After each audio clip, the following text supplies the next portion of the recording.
nós vamos tentar entender o que está acontecendo com esse mercado, que inclusive tem provocado manifestações a partir do estado de São Paulo. O pecuarista não quer entregar o seu gado, não aceitando os atuais preços impostos pela indústria frigorífica. Vamos conversar com o analista de mercado da Agrifato Consultoria, o Iago Travagini Ferreira, para a gente acompanhar, agora que estamos no início da semana, início do mês, o que pode acontecer a partir daqui.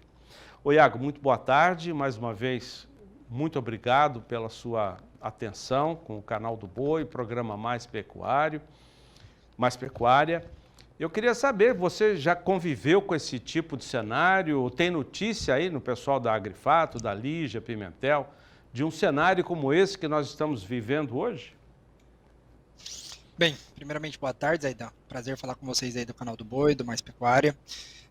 A gente já viveu um cenário parecido, mas não igual, não nesse nível de intensidade, tá? Eu tô falando basicamente, a gente já pode fechar o mês de agosto, o indicador CPEA, que hoje é o indicador referência para o boi gordo brasileiro, né, paulista na verdade, ele fechou, e eu já posso cravar isso para você, com a maior queda mensal da história. A gente teve uma queda de 12,14%. Isso superou a antiga máxima de queda, que foi em outubro de 2021, quando a China ficou fora do mercado brasileiro durante 3 meses.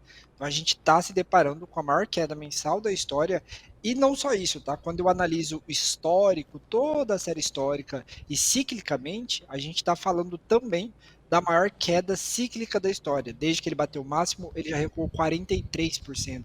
E isso é a maior queda cíclica da história. Antes ele ficava ali em torno de 25%, 24%. Então o mercado todo derreteu muito. E nesses últimos meses, tá, principalmente desde o início de agosto, meados de julho, a gente vem numa desvalorização muito grande. E eu diria que dentro desse contexto, na verdade, desde o começo desse mês de agosto, a indústria já está com margem muito positiva e só fez melhorar durante o mês de agosto.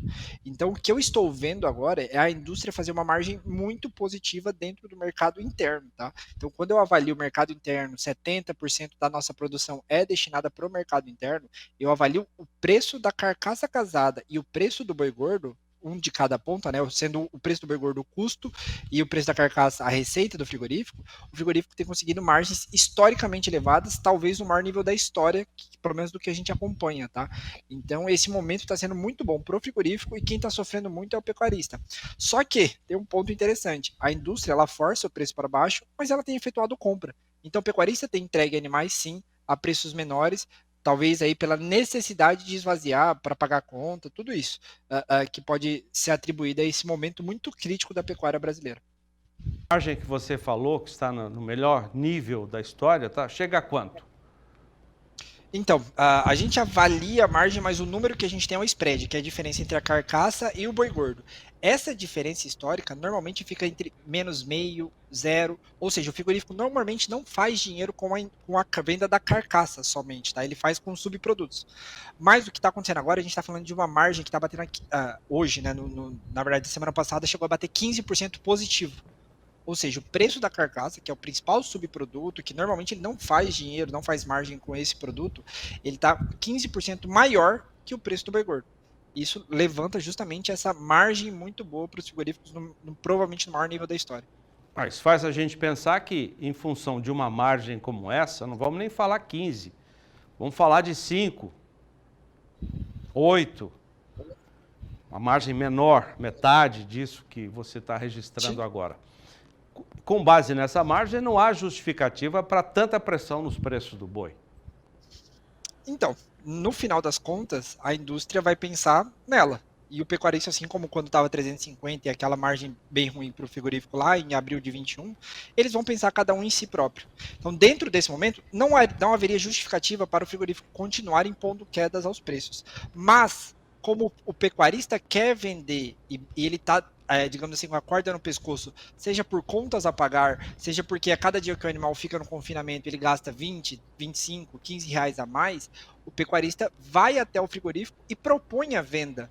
E aí basta o frigorífico oferecer o valor. Como ele está muito fácil comprar dentro desse contexto, ele vai oferecendo cada vez valores menores. Então, a queda de braço, agora, digamos assim, quem está ganhando essa queda nesse momento é a indústria e por isso ela vai forçando preços cada vez menores. Lembrando que é sempre uma queda. Se o preço está caindo, não é só porque a indústria está trazendo para baixo, é porque o pecuarista também está aceitando.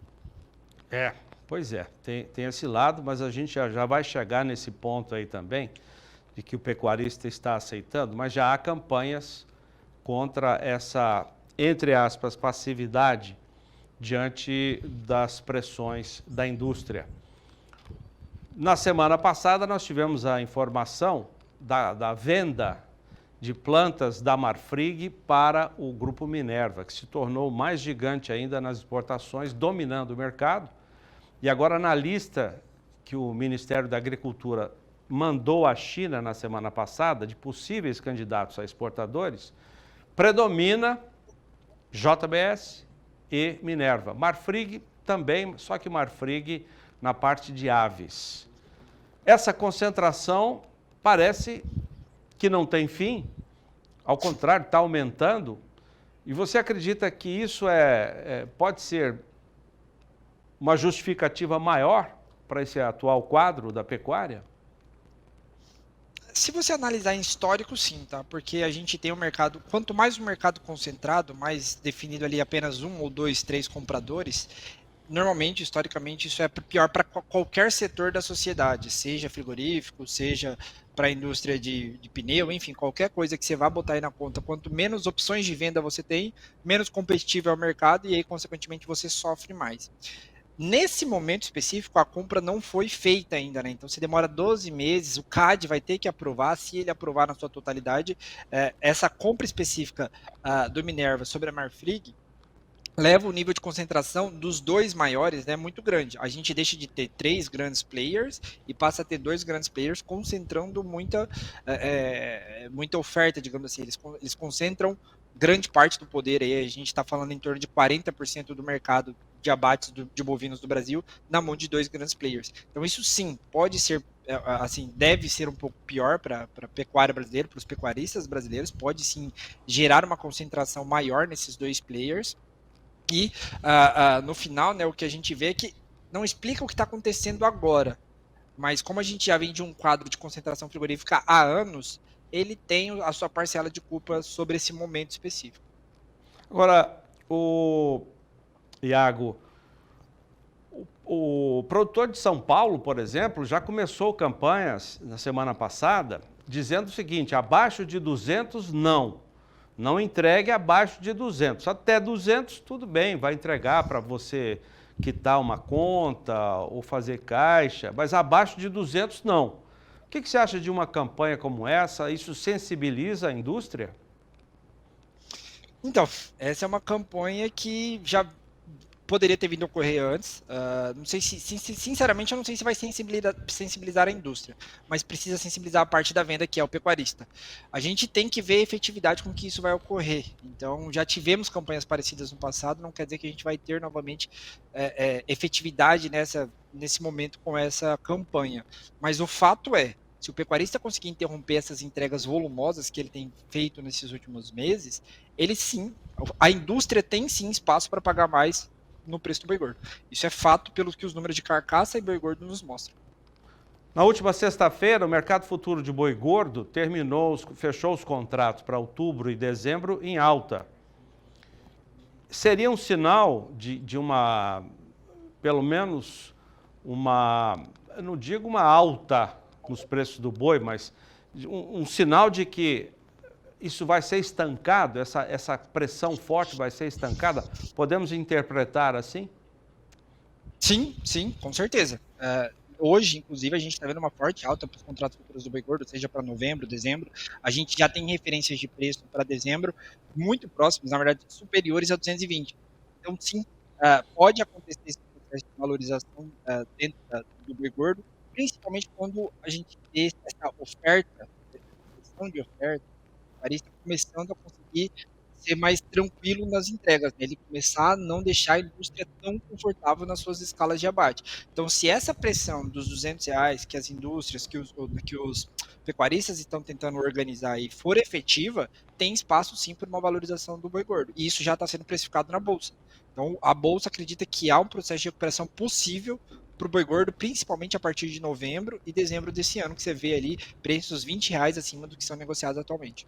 Temos mais 4 meses até o final do ano e já pensando no primeiro semestre do ano que vem, o que o pecuarista pode esperar, o Iago?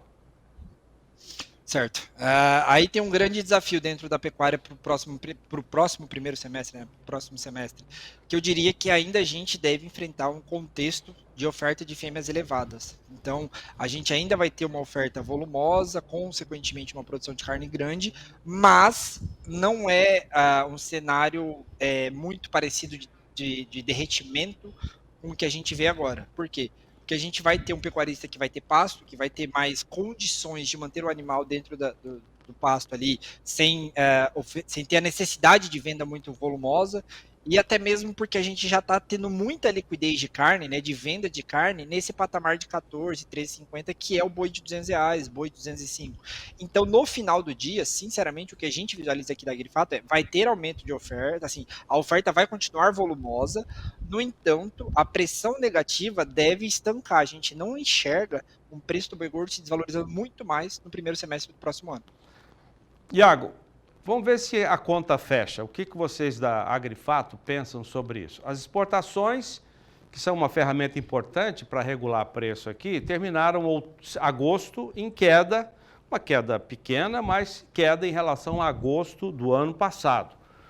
A indústria alega que a demanda por carne continua estagnada. O escoamento da carne para o mercado do consumidor está lento.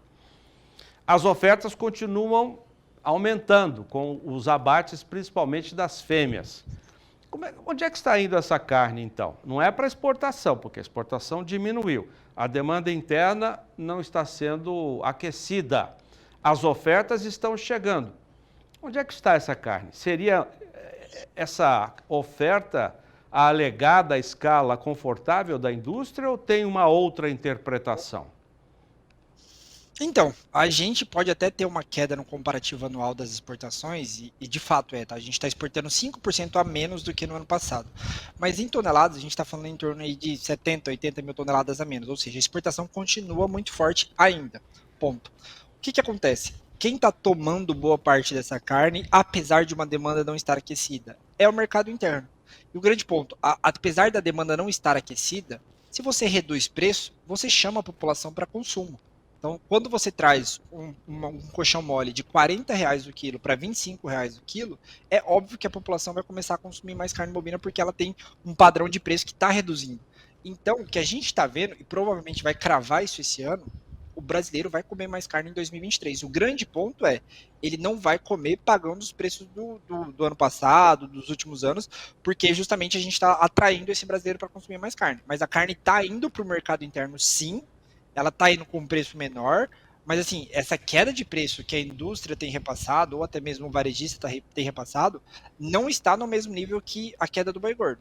Então a margem está sendo transferida. Então, ainda que a indústria fale, estamos exportando menos, a gente está com uma demanda desaquecida no mercado interno, mas o preço caiu tanto que a gente acaba vendo o preço do boi gordo caiu tanto que a gente acaba vendo, mesmo com essa destinação a preços menores do mercado interno, a gente ainda vê que o volume está sendo destinado para o mercado interno. O pecuarista é que não tem onde descarregar as perdas que ele sofre, né? Os outros setores da cadeia conseguem, a indústria repassa no preço para o atacado repassa para o varejo, que consequentemente repassa para o produtor. O contrário nem sempre vem na mesma velocidade e intensidade.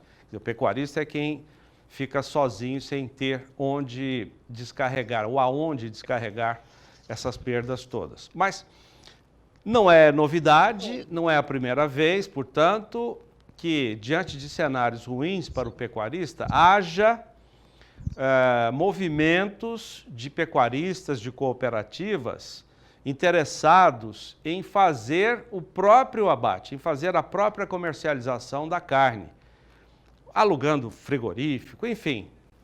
E agora, recentemente, nos Estados Unidos também, uma notícia de lá que os pecuaristas, por causa do mesmo problema aqui, da concentração dos frigoríficos, tentando montar as suas próprias formas de processar a sua matéria-prima, que é o boi gordo. Você acha que prospera isso no Brasil agora? Então, isso já é uma tentativa até dos próprios pecuaristas brasileiros, tá? Isso ocorre, a gente vê algumas tentativas de montarem cooperativas de produção de carne, inclusive no Mato Grosso do Sul a gente já viu casos assim, a gente está tendo casos embrionários aqui também no Mato Grosso, no Brasil como um todo essas tentativas ocorrem, tá? Então, eu acho que é uma alternativa válida, mas o pecuarista precisa entender também que comercializar carne é um processo difícil e não tão simples quanto parece, do ponto de vista ali de a carne tem uma data de validade, né? Você tem um processo aí em que a carne não pode ficar estocada por muito tempo, você tem uma limitação de estoque de carne, então é um contexto que é difícil, mas que eu acho totalmente válido e que é uma alternativa sim para reduzir essa concentração frigorífica, mas que envolve investimento, que envolve risco, e que aí que cada pecuarista e cada cooperativa tem que avaliar se vale a pena ou não entrar.